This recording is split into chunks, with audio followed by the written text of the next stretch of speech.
I'm not even sure I know how to make this video without being offensive. Offensive to someone, offensive to everyone, but I'm going to make it anyway because I do think it's a message that should be put out there. How many times are we going to watch these videos of everybody's bullshit?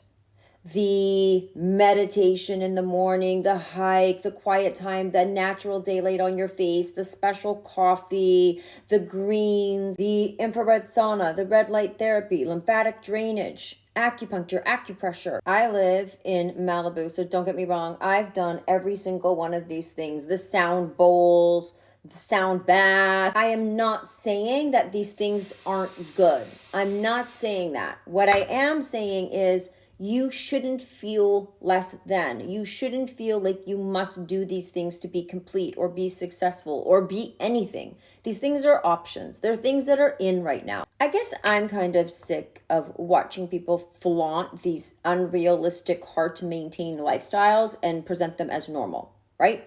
Because it's not normal, especially if you work 9 to 5, especially if you have kids, especially if you can't afford a $60 infrared sauna session. I had a store in Malibu. We have an infrared sauna. I mean, I'm exposed to this all the time, and I'm here to tell you, you're doing just fine without it.